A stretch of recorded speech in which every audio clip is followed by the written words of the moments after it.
दो वर्ग के लोगों के लिए बड़ी समस्या है। एक वो जो बेरोजगार हैं और दूसरी, माफ़ करिएगा, गृहिणियाँ, खास तौर पे जो आश्रित गृहिणियाँ हैं, जो कुछ कमाती धमाती नहीं।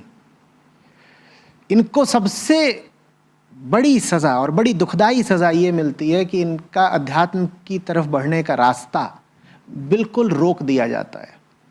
परमेश्वर की ओर कैसे बढ़ोगे अगर पति ही परमेश्वर है? कैसे बढ़ोगे बताओ? परम पिता की ओर कैसे बढ़ोगे अगर बात बात पर घर पर पिताजी के आगे हाथ फैला रहे हो? और वो जो ऊपर बैठा है उसको इन्हीं दो नामों से बहुधा संबोधित किया जाता है, या तो पति या पिता। तो बताने वालों ने साफ बता दिया है, पहले से ही चेतावनी दे दी है कि एक कोई बाप मानना और एक कोई पति मानना। पर बेरोजगार आदमी की दिक्कत यह कि वो बाप के सहारे बैठा है, और न कमाने वाली स्त्री की मजबूरी ये कि वो पति के सहारे बैठी है। तो लो, खत्म हो गया ना खेल सारा। न परम पिता मिलेगा ना परम पति मिलेगा, यही वाले नीचे वाले गरम पिता गरम पति मिल जाएंगे। और कोई कारण हो नहीं सकता कि आपको पूछना पड़े कि गृहस्थ में रहते हुए भी अध्यात्म की ओर कैसे बढ़ूं, गृहस्थी की बातों को अनदेखा कैसे करूं।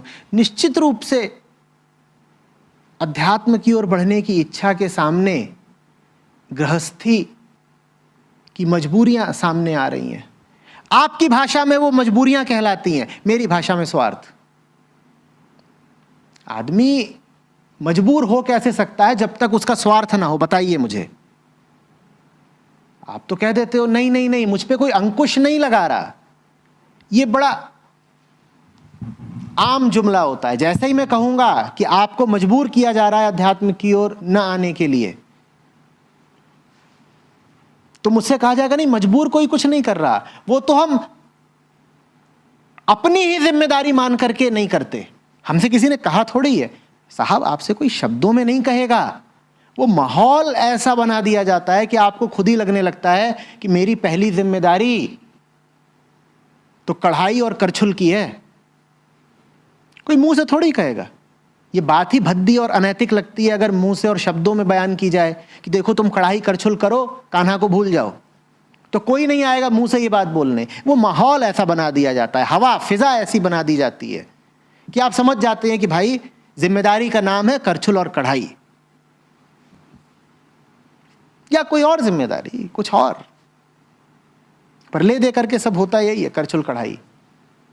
अब मैं कैसे समझाऊं कि पराधीन सपने हूं सुख नाही, जो आश्रित है किसी दूसरे पर वो सत्य की ओर नहीं बढ़ सकता। हाँ, सुख ले सकता है वो, पराधीनता में भी भौतिक सुख मिल सकते हैं, पर सत्य की ओर नहीं बढ़ पाओगे, क्योंकि सत्य का ही दूसरा नाम मुक्ति है। अमुक्त रहते हुए सत्य की ओर कैसे बढ़ोगे भाई?